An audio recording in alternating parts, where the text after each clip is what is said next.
How's it going? So, wrapping up 2017, I've been quiet on the website with my writing and recording, but there is a video that may have just been released, or it might be after this one, because I don't really know. I'm not really organised. Called The Dragon and the Snake, and about working with the dragon and the snake energy. It's been an interesting year, so I just want to kind of wrap up what's happened this year, and that might lead into what's coming for 2018. Back around January or February, I released a video of what was coming for the website and what kind of videos I was intending to make.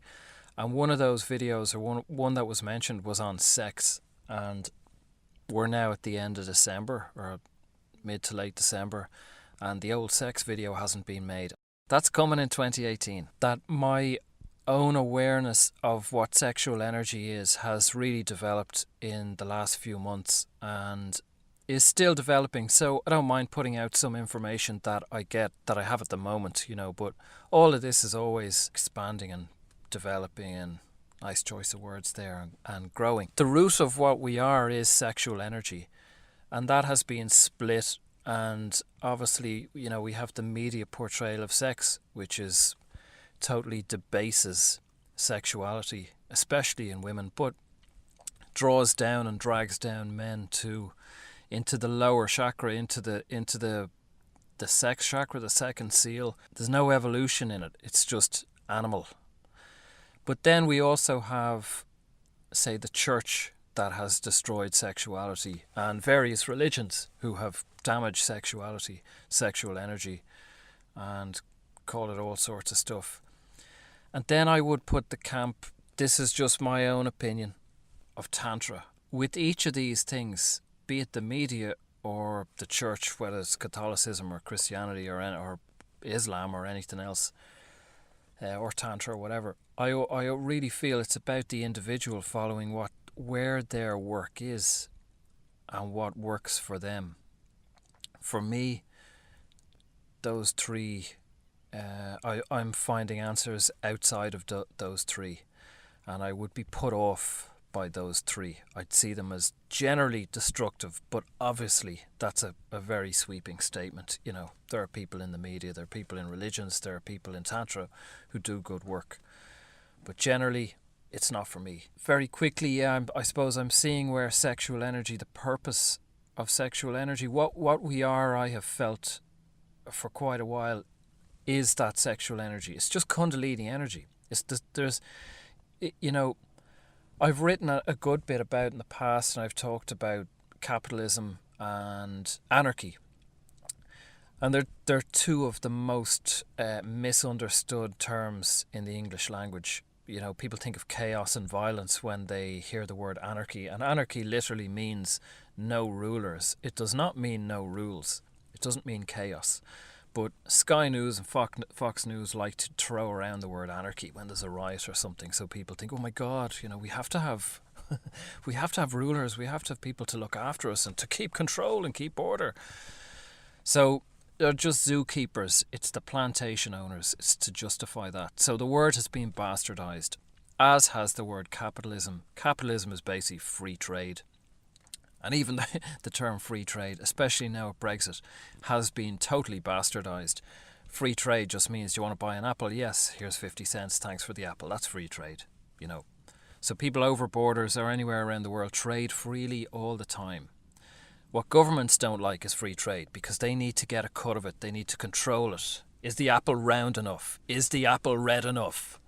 There should be 55 pages of regulations of how the apple should look. And then, of course, the farmers have to pay for all these regulations and certifications to approve the apple.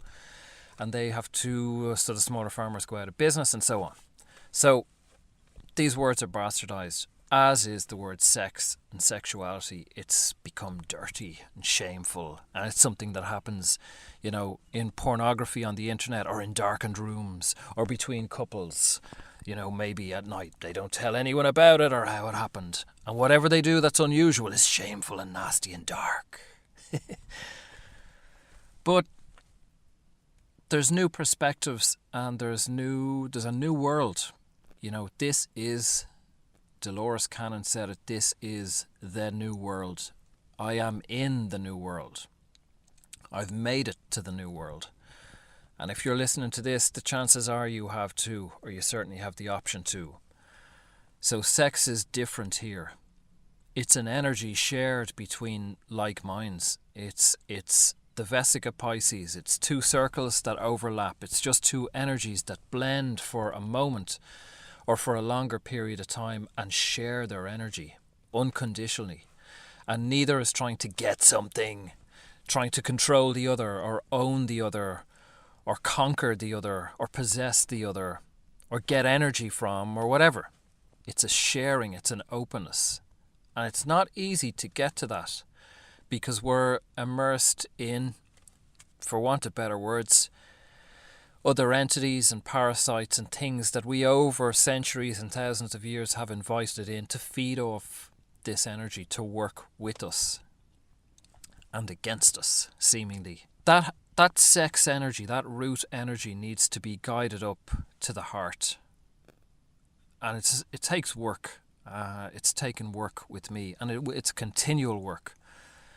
And in that work, it's about releasing and removing the parasites and the other entities that are feeding off that energy. So there are plenty of people that are having sex or doing tantra work or doing, I don't know, whatever kind of spiritual sex, man.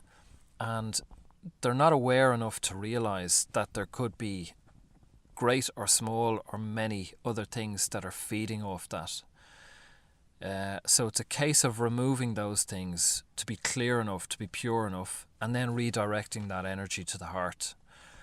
And we're easily tricked. We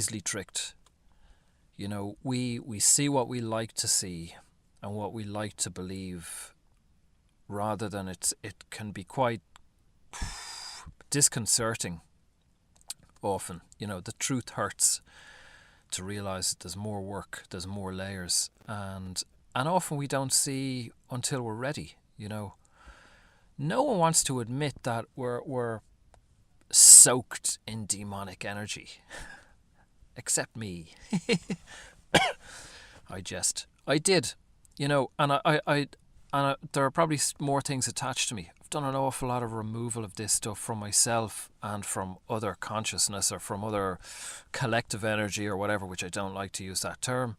We allow these things in. That moment of reaction or indulging in anger or in lust or in whatever, like we're contracting with other entities to work with us. They're happy to feed, and we're happy to explore a bit more of the darkness, a bit more of that fucking rage, or a bit more of that unhappiness and depression, or whatever it is, until we get complete and we get to a point where we are disciplined enough and strong enough and powerful enough to reroute our thought process or our energy away from something that may entail inviting in. And that's a life's work or many life's work. That's not something that you just do. If you meet someone who says, I just do that, I don't have any entities, it's like, okay, I don't relate to you. That's not the world that I live in. Moving on. So yeah, I'll be exploring that stuff more so next year. Moving on, to reiterate what I have a few times this year, is stillness. The two greatest things that I've practiced and learned from in the last 12 months or more has been stillness and gentleness. In gentleness there is strength, and I don't mean gentleness with other people or with the world, or I mean gentleness with self and our own situations. And I try to pass this on to people. I offer it up to people, but it took me a long time. I don't know what I am, 16 or 17 years away from destructive drugs and alcohol use. And in that time I've been in, hundreds, thousands of AA meetings, therapy, one-on-one, group therapy, childhood therapy, all this stuff. And it took me a long time, longer than anything else, to actually just be gentle with myself. That's been the last thing to go, or the most recent thing. There's probably more things to go.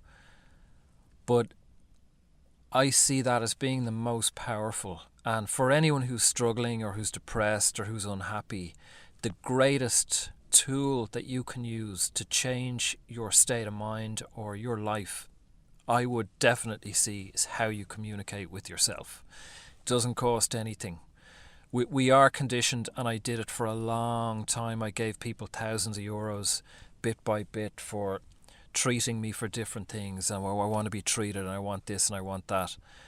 But ultimately, being gentle with ourselves is free, is extremely powerful.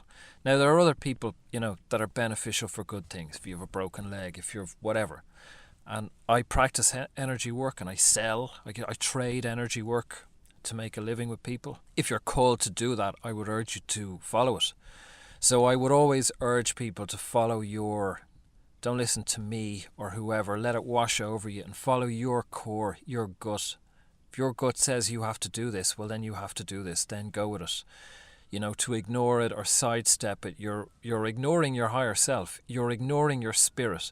So often people want to be more spiritual, and they get urged, they feel the urge that I need to go and do breath work, or I need to meditate today, and they don't do it. And then they wonder why they're unhappy, or they wonder why they're not more spiritual. That's why, because you're not doing what your spirit's trying to tell you to do. You're not listening. And when you hear it, you don't pay attention. So stillness allows that void just to be still a couple of minutes twice a day. Sit in your car, sit at your kitchen table. It doesn't really matter. Sit at your desk and work. Sit in a cubicle in a toilet. It doesn't matter. Just sit there, be still. Be in your body. See how difficult that is without checking your phone. If you can draw that on beyond 2 minutes, and then try and do it consistently. I don't know, around the end of last year I put a meditation course on my website, which I'm about to remove. I didn't say it at the time, but the purpose of that course was to try to guide people to actually just develop the routine. It wasn't to kind of give you any amazing experience. It was just to develop routine. If you can do a routine of short meditation every day, and I don't mean every day for a week, I mean every day for weeks and weeks and weeks, or say 5 days a week or 6 days a week for weeks and weeks and weeks, you can use that routine to replace that with different meditations, different exercises. You can add to it. You can add something beforehand, intentions. You can add something after it. You can build on it. So you've developed that muscle, that routine. You don't miss your meditation. You need to meditate today, so you keep doing it. But we're in a quick fix society. People want to do a meditation and they want to see through time. Or they have an energy healing and they want to be healed, or they want to be cured. They want it all to go away. And that can happen. But for me, I warm to people who have tenacity. I warm to people who are fucking fighters, who will hang on for fucking dear life. And the chances are, if you're depressed or unhappy and had a struggle, you've hung on through all that shit, probably for years and years, and being ground down bit by bit and worn down and tired and sick of it, but you're still just fucking hanging on. So try to use that fight to commit. Going into 2018, I've said a few times during this year, there are waves of energy hitting this planet, and there's things changing. And I was right, certainly for myself and certainly for society as a whole. I mean, the whole Harvey Weinstein thing, the clearing out of this old energy, the divine feminine energy coming in and clearing out people who are doing these things.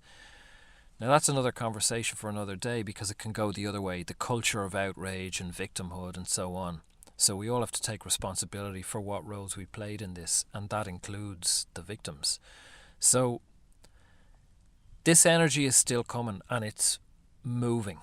It's moving fast.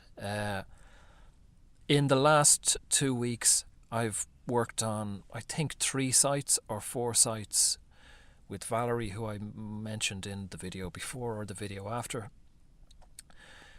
I've done a number of healings on myself with Valerie or with other people, and it's almost daily.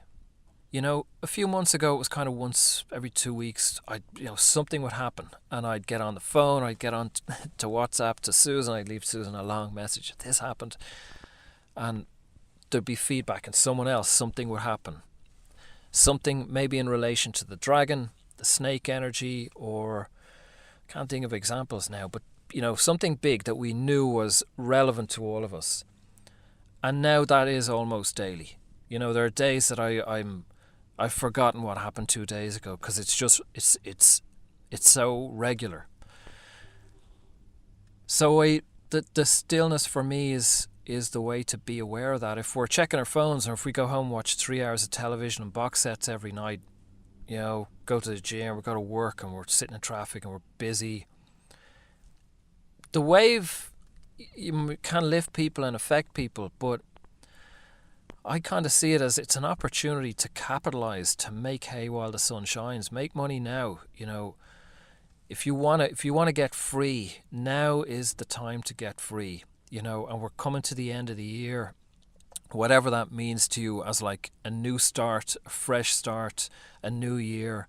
There's a brilliant book called The Miracle Morning, and there's a brilliant podcast with Hal Elrod and Pat Flynn.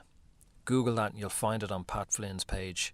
I listened to that in about 2014, I think, at Christmas, and I was in the mountains of Spain, and it really changed my way of thinking. Getting up an hour earlier, getting into a routine. I had a routine of cold shower, morning juice, 2 or 3 meditations. Now this was an extreme for me for what I was doing at the time, but now Elrod would say that now, early December is the time to address your New Year's resolutions, not the 1st of January. Because we're all fat, we've eaten so much shit, we've drank too much, we're tired, we're lazy, we've spent so much money. And it's very hard then to start the new year. So now is the time to commit. At Christmas of last year, I remember booking a few holotropic breathwork sessions. I booked like January, February, March or something like that, because I knew I booked them now and I'm locked in. I'm committed. The ball is rolling. And I carried on. I did 6 months of breathwork. So I encourage anyone, find whatever grabs you, whatever resonates with you, whatever it is. But I always just suggest, push the boat out. If you're comfortable doing yoga, well then keep doing yoga, but maybe do something more difficult. If you're afraid of breathwork, go to breathwork. If you're afraid of something, then fucking do it. Face it. We're not going to grow from going to the same people and talking about the same things and doing things that are comfortable and familiar and we've been doing for years and years. They might be beneficial, like the gym or yoga or eating healthy. It's good for us. But to get new results or a new breakthrough, we need to do something different, something new. So to go back to gentleness, self-talk, it's okay. Whatever state you're in, whatever situation or predicament you're in, it's okay. It passes. We chose this life and we chose every experience. Now, even if you don't believe that or get that, if it doesn't feel right or fit, that's okay. For those it does, great. But let it wash over you. There's a learning experience in all the challenges or all the shit that comes at us. There's something in the adversity to push us to try to grow through it, to try to overcome it, to conquer it and be stronger and wiser. There's an opportunity to be stronger, to grow. So go for it. Take that risk. But communicate with yourself and just be gentle. It's okay. No matter what happens, it's okay. You fucked up, doesn't matter. It's okay, it passes. I thought for a long time that kind of beating myself and whipping myself would get better results. And as it happens, it undermines myself. Just as if you talk to your if a kind of 5, 6, 7-year-old child and you say, that's not fucking good enough. You need to work harder. You need to do this. There's a certain point where that doesn't work. Child is on edge. Child is not able for it. And the child breaks, basically. And that's what happens to adults too. That's what happens to us. And if we're walking around talking to ourselves like that, it's just not doing any good. This is a different time. This is a different energy. Test something new. Try something new. Conquer all that. Face all those challenges. How uncomfortable it is to look yourself in the eye in a mirror and tell yourself you love yourself, or to say to yourself, to put your hands in your heart and say, it's okay. I'm doing my best. My marriage failed, it's okay. I lost my job, that's okay. I'm doing my best. And to try and work your way gently through that. That's a challenge. I have no doubt that loads of people can say, oh, but this, but it's not good. You need to push yourself. There comes a time and a place. And most of these people who are saying this aren't actually able to do that. They can't do it. People fucking struggle. It's so challenging. It seems the biggest obstacle that I've come across is just to actually be gentle with ourselves. It's unfucking believable. It's so simple and yet it's so challenging and difficult. Going into 2018, I think for myself and what I am seeing around me is that tribes are being connected. Where I'm realizing I'm seeing more and more people who have soul contracts with each other. There are pieces to be exchanged. There's information to be exchanged between us. But also, there's a greater flow. Not having to plan out. Remember, if you've listened to me for the past year, God love you. But if you have, a lot I've talked about the masculine energy, especially early on in this year, that is what, it's not out there. It's not the patriarchy that has to be broken down. It's within ourselves. And there are men and a lot of women who have far too strong masculine energy. And it's analysis, it's thinking, it's statistics, it's planning and scheduling. What about instinct? What about intuition? What about following your gut? What about not knowing, not having a clue? What about standing there open and empty to see what comes to you? That's where the guidance is. That's where the higher self is. That's where your guides are. And that's what I'm seeing, that things are being presented that I didn't expect. So I expect to see more of that in the new year. More of a flow. We turn up at places, something happens. We don't know why we're there, something happens. So be gentle with yourself this Christmas. If you eat too much or drink too much or spend too much, it's okay. Thanks to the tiny community of diligent beings who have been listening to these videos or listen to the odd one, or maybe you found yourself listening to this. Hope you have a great Christmas, powerful new year, and I hope you're blasted into the new world if you're not already there. Have a good one. Thanks for listening.